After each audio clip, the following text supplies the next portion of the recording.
Salut à tous, j'espère que vous allez bien, en tout cas moi ça va extrêmement bien. Bienvenue aujourd'hui pour cette nouvelle vidéo qui va concerner le créateur de l'ancien DC Universe. Cette vidéo est faite puisque dans quelques semaines nous allons avoir la sortie de Superman de James Gunn qui est attendue au tournant, que ce soit positivement ou négativement. Par conséquent, pour les semaines à venir, attendez-vous à avoir des vidéos sur l'univers DC, sur des différents films qui ont marqué l'histoire de la saga dans le positif comme dans le négatif. Cette vidéo sera donc consacrée à un réalisateur moderne qui déchaîne les chroniques, que ce soit encore une fois positivement ou négativement, qui a été une des pièces moteurs de DC sur les dernières années. J'ai nommé Zack Snyder. Pourquoi j'ai choisi Zack Snyder? Tout simplement parce que Zack Snyder, c'est le dernier réalisateur qui a vraiment imposé sa vision à DC, qui a voulu créer un univers qui au final n'a pas marché pour des raisons extérieures par moment, mais aussi des raisons qui sont internes à DC. Qu'on aime ou qu'on n'aime pas Zack Snyder, on ne peut pas se mentir qu'il a voulu tenter quelque chose avec DC, qu'il a voulu donner une vision différente de ce qu'on avait déjà vu. Il n'a pas voulu se calquer sur Batman The Dark Knight, sur les Superman qu'on avait déjà vu avec Christopher Reeves ou avec même Superman Returns. Il a vraiment voulu apporter quelque chose de nouveau, pour le meilleur et pour le pire. Alors bien que le DCU commence avec Man of Steel, il ne faut pas oublier que Zack Snyder a déjà bossé sur d'autres comic book movies, qui sont 300 et Watchmen. Pour le coup, les deux films pour moi sont géniaux. Que ce soit 300, j'ai trouvé que l'épique, le fait que ce soit vraiment fait comme un roman graphique où on a beaucoup de visuels, j'ai trouvé ça vraiment hyper stylé, et on n'oublie pas qu'il y a énormément de scènes cultes.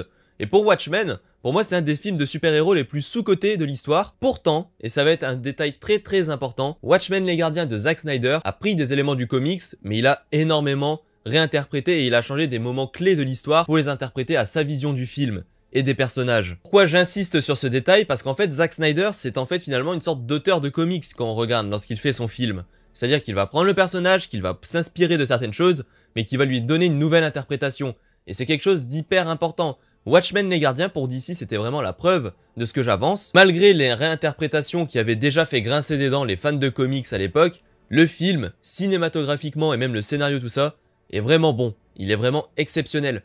Mais DC, comme je l'ai dit, était déjà au courant de cette volonté de Zack Snyder de tout le temps réinterpréter à sa sauce finalement les différents personnages. Donc, on peut faire un petit saut dans le temps et vient alors Man of Steel. Man of Steel, pour moi, c'est le film, je pense, du DCEU qui a fait le plus l'unanimité entre lui, Batman vs Superman, Justice League, Zack Snyder Justice League, etc.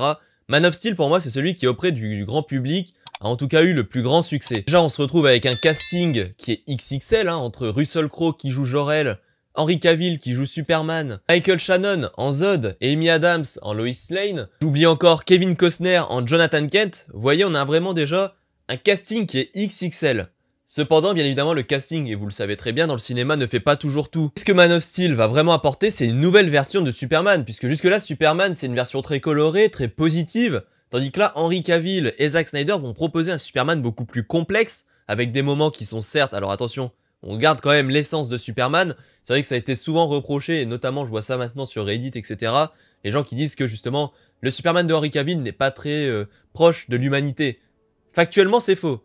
Factuellement, c'est faux, et il y a beaucoup de scènes d'ailleurs dans le film Man of Steel qui montrent que Henry Cavill est proche de l'humanité. Et d'ailleurs, souvenez-vous, la première fois qu'on voit Clark Kent dans Man of Steel, il se fait justement sauver par un humain. Je trouve que c'est quand même assez sympa comme symbolique pour le coup. Et on va le voir plusieurs fois même dans Metropolis, pouvoir sauver justement différentes personnes. Moi j'ai trouvé que pour le coup sur ce niveau-là, le Superman de Henry Cavill il a géré. Maintenant, je dois l'avouer, je trouve que ce film a plus de défauts que son successeur. Et là je pense que je me fais un petit peu des ennemis, parce que c'est vrai que Batman vs Superman est hyper critiqué. J'y viendrai après, ne me mettez pas tout de suite au pilori et écoutez un petit peu du coup mes arguments concernant tout ça. Pour moi, le problème de Man of Steel, justement, c'est que dans sa réinterprétation, Zack Snyder il a trop pris à contre-pied certains aspects du personnage finalement. Exemple poussant à tuer Zod, qui est quand même un choix fort. Alors ça c'est une chose qu'on peut pas non plus reprocher à Zack Snyder, qu'on aime ou qu'on n'aime pas, c'est qu'il a fait des choix forts. Il n'a pas fait dans la demi-mesure, il a suivi sa voie, il a écrit comme ça. C'est comme ça que ça s'est passé, c'était pas mi-figue mi-raisin, non, c'était comme ça, point final. Et franchement, oui, il y a eu des défauts pour moi, notamment au niveau de l'émotion du personnage de Superman dans Man of Steel. Par exemple, les scènes où il est censé perdre son père, Jonathan Kent, qui est quand même dans la vie de Superman un moment clé, pour moi la scène elle est ridicule. Désolé de le dire, mais pour moi c'est ridicule de voir Jonathan Kent en plein milieu d'un cyclone se faire aspirer et faire un signe comme ça. D'ailleurs, beaucoup de personnes se sont un peu moquées de cette scène, notamment les Robots Chicken, si je dis pas de conneries, ainsi que divers contes parodies. Mais c'est vrai que la scène elle est un peu bizarre. Alors là où d'habitude, dans Superman original, il fait un arrêt cardiaque, dans Smallville, c'est la même chose. Et personnellement, je trouve ça assez dommage d'avoir cette scène-là. De même, la forteresse de solitude. Vous voyez comment elle est actuellement, normalement c'est des gros cristaux kryptoniens qui sortent du sol, etc. Je veux bien qu'on réinterprète les choses, mais il faut quand même que ça reste dans l'esprit du comics, et je trouve que par moments, Zack Snyder, il n'a pas trop respecté ça. Justement, le défaut quand on fait des réinterprétations, comme je l'ai dit, ça peut être très bien fait, comme par moments, ça peut être un peu compliqué. Pareil, la mort de Zod, alors personnellement, la scène où justement Superman est obligé de tordre le cou de Zod, n'estime pas qu'il y a une erreur manifeste de Zack Snyder. Oui, encore une fois, on est d'accord, Superman des comics n'aurait sûrement jamais fait ça. Cependant, il y a encore une fois un cependant, il s'appelle Man of Steel le film, il ne s'appelle pas Superman. Alors vous me direz, oui, c'est peut-être pour se différencier. On est d'accord, c'est un des surnoms de Superman, on est d'accord. Mais jusque là, dans le film, excusez-moi, mais que ce soit de la première à la dernière minute, je n'ai pas vu un Superman qui est vraiment basé sur les comics. En réalité, j'ai vu une réinterprétation d'un auteur de cinéma. Quand on sait que Zack Snyder est un fan, par exemple, de Frank Miller, qui est un mec qui a écrit des comics comme The Dark Knight Returns, qui sont beaucoup plus sombres, beaucoup plus bruts, on sait qu'il allait forcément aussi s'inspirer de ce genre de comics pour les fixer à son Superman. En plus de ça, on regarde dans le film Superman, il est vu comme un dieu parmi les hommes. Alors actuellement, c'est le cas aussi dans les comics, c'est un dieu parmi les hommes, mais là on insiste vraiment sur ce côté presque biblique, avec des plans où on retrouvera ça plutôt dans Zack Snyder Justice League, mais quand il ressuscite et puis qu'il fait la croix dans le soleil par exemple, ou encore là dans cette fameuse scène de BVS, où ils sont tous là en train de mettre leurs mains sur lui parce qu'il vient de le sauver. Donc la mort de Zod, elle n'est pas si scandaleuse que ça en réalité, parce que partant du principe que ce Superman est complètement différent, plus torturé, beaucoup plus sombre, il a besoin à ce moment-là, il est dans le feu de l'action et il peut pas faire un choix rationnel. C'est vrai que si on se met dans la place peut-être d'une version comic book, on se dit mais pourquoi pas utiliser par exemple la zone fantôme, comme on peut l'avoir par exemple dans Smallville notamment et dans quelques comics. Pourquoi ne pas utiliser justement cet héritage de Jor-El? C'est un petit peu dommage je trouve, mais c'est vrai que faut se mettre aussi dans le feu de l'action. Zack Snyder, il a voulu faire en sorte que son Superman fasse des erreurs humaines finalement. Ce n'est pas un Superman lisse, entre guillemets, ou un Superman ultra positif comme on a déjà vu. Comme je l'ai dit, tout repose sur de la torture du personnage. Mais Man of Steel, pour moi, est moins bien que son successeur Batman vs Superman version longue. Si vous voulez une critique plus approfondie de tous les films que je vais citer dans cette vidéo, n'hésitez pas à me le dire en commentaire, je le ferai avec grand plaisir. Parce que c'est vrai que là, j'ai pas d'autre choix que d'un petit peu survoler les films que je vais citer, tout simplement parce que la vidéo reste concentrée sur le DCEU et sur Zack Snyder, pas sur Man of Steel ou précisément sur BVS. Si vous souhaitez des vidéos qui sont spéciales à ces films-là, n'hésitez pas à me le dire dans les commentaires encore une fois, surtout que comme je l'ai dit, on arrive dans une période où il y aura pas mal de DC Comics sur la chaîne. Maintenant, BVS version longue. Et encore une fois, ce film BVS version longue, pour moi, c'est le meilleur peut-être du DCEU, hormis Zack Snyder Justice League. Mais Zack Snyder Justice League, je trouve qu'on est sur un cas particulier, le fait qu'il fasse 4 heures, qu'il soit ressorti beaucoup plus tard, etc. On en reparlera après de Zack Snyder Justice League. Mais BVS, version longue pour moi, on n'est pas loin du chef-d'œuvre.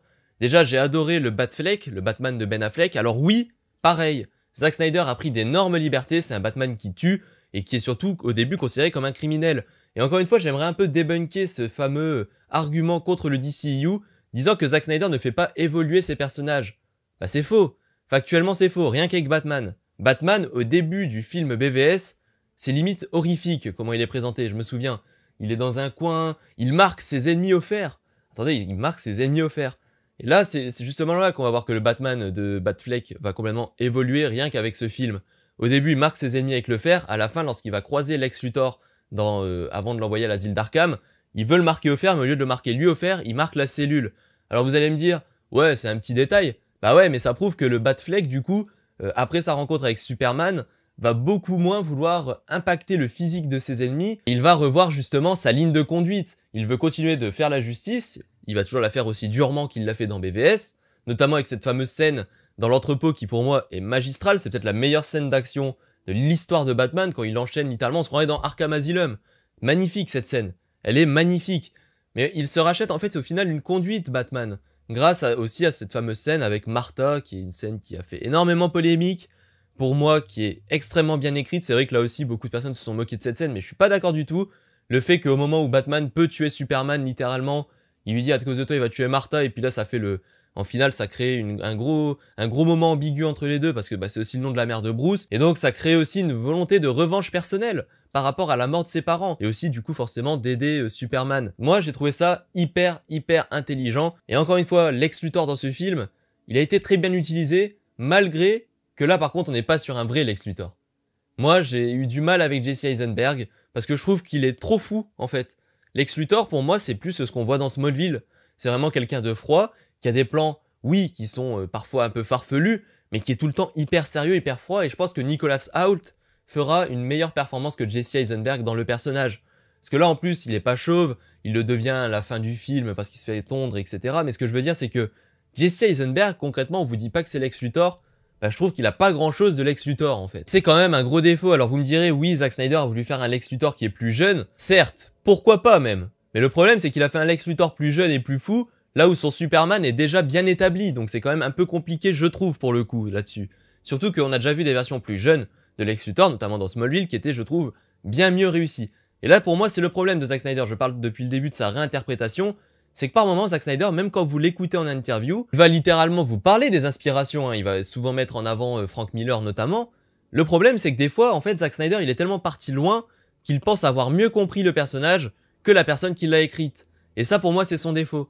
Et on l'a retrouvé justement avec Lex Luthor. Il pense vraiment être dans le vrai. Attention, je pense pas que ce soit une forme d'arrogance de sa part ou quoi que ce soit. Je pense juste qu'il est tellement à fond dans le truc qu'il se dit c'est bon, j'ai compris le personnage, ce sera comme ça. Mais factuellement, qu'on prenne Batman, qu'on prenne Superman, qu'on prenne un peu globalement tous les personnages qui sont présents dans le DCEU, bah Zack Snyder il peut pas dire comme ça en interview comme il l'a fait assez souvent, qu'il a parfaitement compris les personnages et que c'est comme ça qu'il se passe. Non, qu'il dise qu'il a compris les personnages, oui, mais par contre qu'il ne dise pas que c'est comme ça qu'ils doivent être. Il doit dire littéralement que c'est lui qui a réinterprété à sa sauce. Et alors c'est là le problème un petit peu de Zack Snyder justement, c'est que sa réinterprétation, comme je l'ai dit, ça peut être bien vu comme ça peut être vraiment très mal interprété. Alors pour revenir à ce qui n'a pas marché pour le DCU, je trouve que là il y a eu beaucoup d'hypocrisie de la part des studios de DC à l'époque. Parce que c'est vrai que de recruter Zack Snyder, il savait très bien comment il marchait, il savait très bien qu'il avait proposé un univers beaucoup plus sombre, qu'il avait proposé quelque chose qui allait être réinterprété à sa sauce, puisqu'il avait déjà travaillé sur Watchmen, il avait déjà fait énormément de comic books movies. C'est pas comme si le gars était arrivé de nulle part, je veux dire tout le monde connaît Zack Snyder à ce moment-là. Donc ils savent très bien que la voie qu'ils vont prendre avec les films va être une voie beaucoup plus entre guillemets créative qu'une simple adaptation. Attention, je vulgarise énormément dans le mot simple adaptation, mais en gros ils savent très bien qu'il va y avoir une vision d'auteur par-dessus. Sauf que d'ici, en plein cours de route, d'un coup ils ont fait marche arrière et ils ont dit non, au final il faut que ce soit vraiment comics accurate. Et du coup tous les plans de Snyder ont un petit peu... Bah, ils sont tombés à l'eau, hein, littéralement. Et après, je peux comprendre le coup de froid quand ils ont vu que Superman devenait un antagoniste. Je peux comprendre le coup de froid des producteurs, faut pas non plus déconner. Personnellement, j'étais très hype par cette fin, par cette suite justement qu'on pouvait avoir dans Zack Snyder Justice League avec Superman qui pète les plombs, etc. J'aurais trouvé ça hyper intéressant. Maintenant, malheureusement, bah, on n'aura jamais le fin mot de l'histoire, on l'aura jamais là-dessus. Mais c'est vrai que je comprends aussi qu'à ce moment-là, les gars de la Warner se sont dit « Wow !» D'ailleurs, c'est au moment de Justice League que tout s'est un peu écroulé pour Zack Snyder, et encore une fois, malheureusement, il a été victime d'un drame familial personnel qui est horrible. Du coup, il y a eu un remplacement de Zack Snyder par Joss Whedon pour faire Justice League. Alors, Zack Snyder avait déjà tourné énormément de scènes, qu'on retrouve d'ailleurs dans Zack Snyder Justice League qui est sorti bien plus tard. Mais quelle horreur ce Justice League original de Joss Whedon. Forcément, le problème c'est que Joss Whedon, lui, il a voulu rendre plus coloré, les rendre plus sympathiques, entre guillemets, avec des moments plus humour un peu, d'ailleurs un humour très malsain par moment, je trouve. Et du coup, ça ne suivait plus du tout les personnages qu'on avait par exemple dans BVS. BVS, je trouve que Zack Snyder, il a poussé au plus loin possible la torture des personnages et le développement du personnage par le sombre. C'est pour ça que pour moi, BVS est génial. C'est un des meilleurs films de super-héros en version longue qu'il y ait eu dans ces 10 dernières années. Je le dis, très clairement. La scène, par exemple, dans BVS, où justement Batman s'entraîne, déjà rien que celle-là, où on voit Ben Affleck qui est là, il tape sur des pneus. Moi, j'ai toujours trouvé ça hyper stylé. Le fait qu'ils disent, bah, Alfred, on a toujours été des criminels. En fait, on a un Batman qui est limite désolé de la vie, mais qui est là pour faire la justice. Et ça, je trouvais ça vraiment, je trouvais que c'était un parti pris extraordinaire pour le personnage. Pour le coup, pour moi, le Batfleck, c'est vraiment la réussite. En plus, Ben Affleck, justement, joue très bien son rôle, et je trouve que physiquement, là comme ça, c'est celui qui correspond le mieux à Bruce Wayne. Évidemment, la scène de combat entre Superman et Batman, elle est magnifique. Alors on voit que Superman, en 2 temps, il peut l'atomiser, hein, littéralement. C'est parce qu'il veut convaincre Bruce, justement, qu'il n'est pas cet ennemi et que le vrai ennemi, grosso modo, c'est Lex. Au final, ça ne marche pas, puisque Batman est bien entêté à ce moment-là, jusqu'à la fameuse scène du Martha.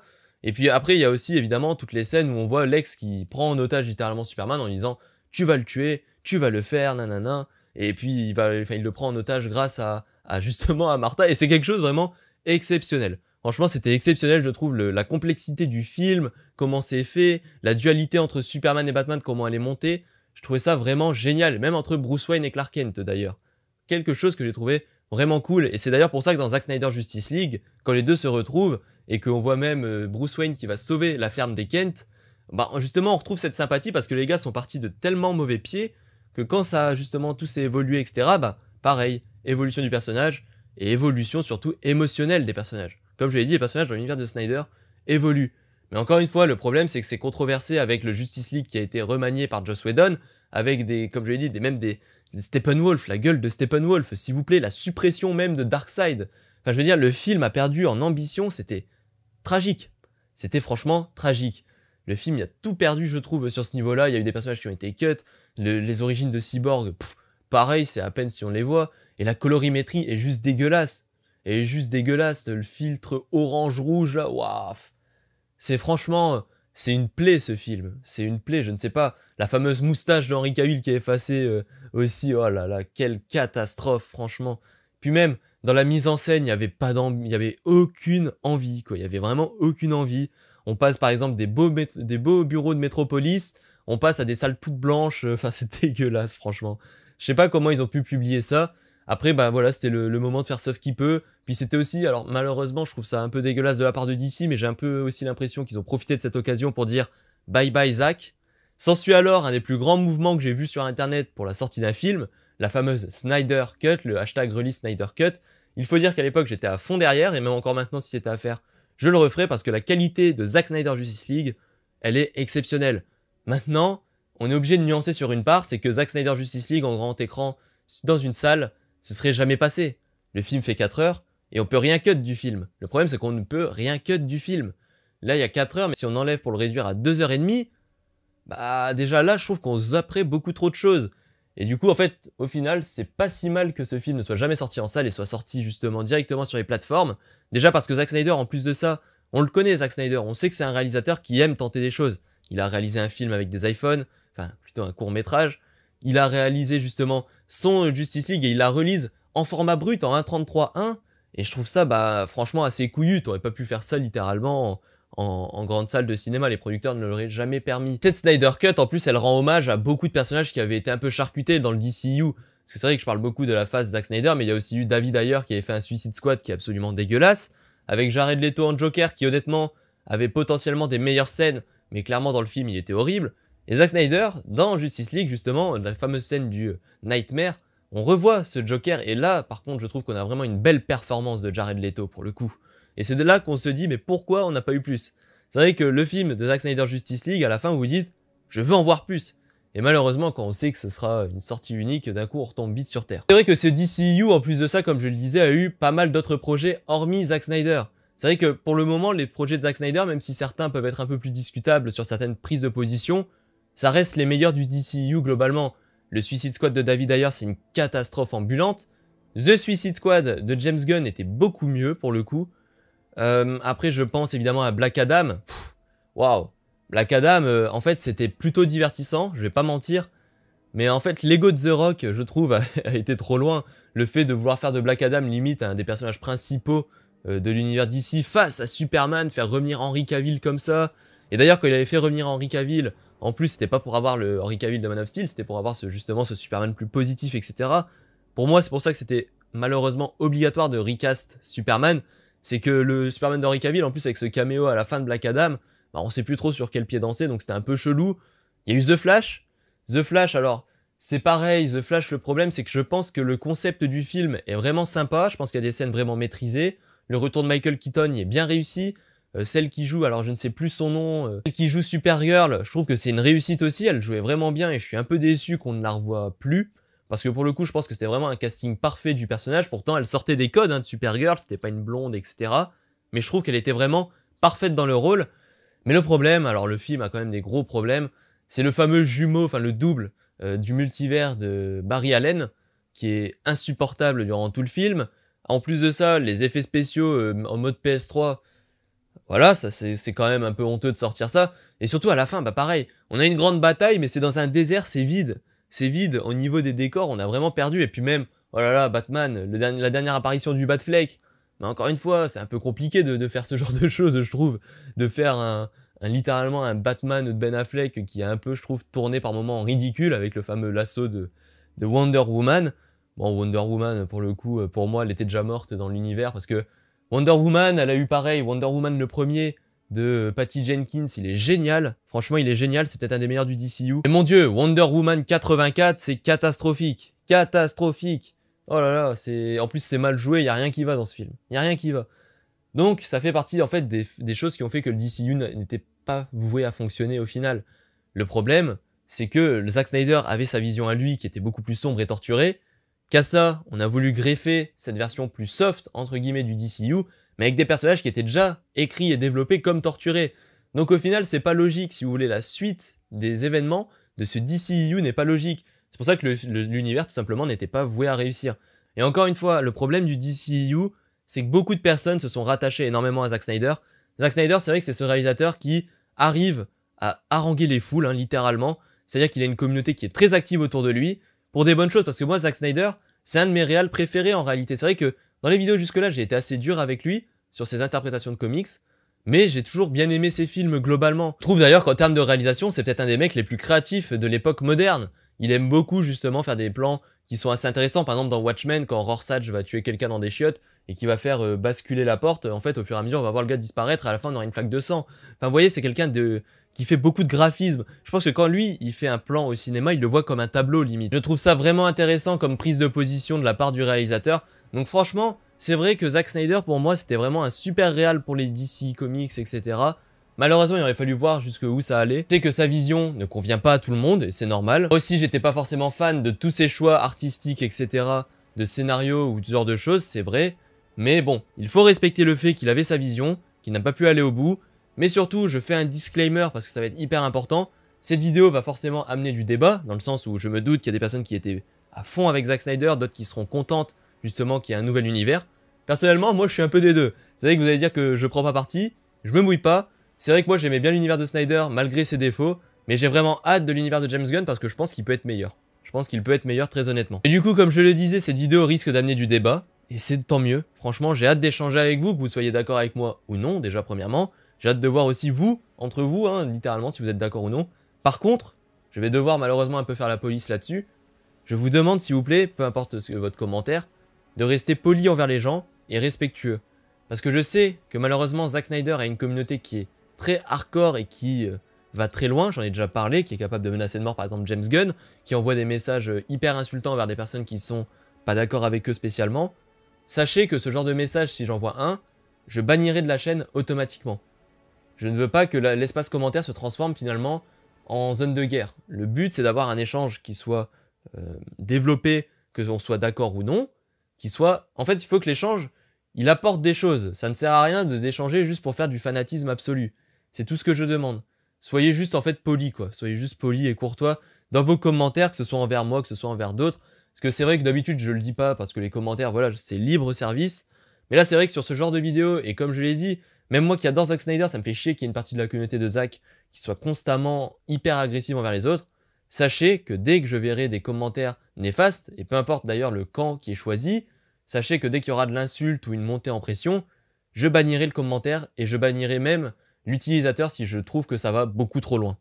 Voilà, je préférais faire le petit disclaimer, mais en tout cas l'espace commentaire vous est ouvert, je vous invite évidemment au débat. Je suis prêt à entendre vos arguments, que vous soyez d'accord ou non avec moi. Pour résumer, pour moi, Zack Snyder avait la vision qu'il a apportée à DC qui était intéressante, qui était malheureusement trop frileuse pour les producteurs, et pour moi ce qui a fait que ce DCU n'a pas marché, c'est tout simplement le changement de cap beaucoup trop brutal des producteurs et aussi le manque d'encadrement. Sur Zack Snyder par exemple, lui avoir dit que par moment il aurait dû ne pas le faire, etc. Il aurait dû avoir beaucoup plus finalement et beaucoup moins de libre arbitre parce que on aurait eu beaucoup moins de changements qui soient contre nature par rapport à l'univers. Pour moi c'est ça qui a foiré, et le fait d'avoir pris aussi certains réalisateurs qui avaient rien à voir avec la vision initiale de l'univers mis en place par Zack Snyder, et du coup d'avoir changé complètement le cap de partout. Donc c'est pour ça que le DCU a été un échec. Pour moi, Zack Snyder fait partie des fautifs comme toutes les personnes du maillon de ce DCU, mais on ne peut pas lui imputer toute la responsabilité des échecs justement du DCU. Voilà, c'est mon avis, n'hésitez pas à me dire en commentaire si vous êtes d'accord ou non, n'hésitez pas aussi à aimer la vidéo, à la partager, à vous abonner à la chaîne, c'est hyper important. Et je vous ai dit, on arrive dans les semaines où il y aura un peu plus de DC sur la chaîne parce qu'on arrive à l'approche de la sortie de Superman. Donc attendez-vous à voir des vidéos sur Man of Steel, BVS et éventuellement sur les premiers Superman. Peut-être d'autres films encore, là je viens de citer ça mais peut-être que ce sera d'autres films. En tout cas, je vous invite à vous abonner comme je le disais, activer la cloche, n'hésitez pas à laisser un commentaire, à partager la vidéo. C'était Louitos, merci à tous d'avoir suivi, salut à tous.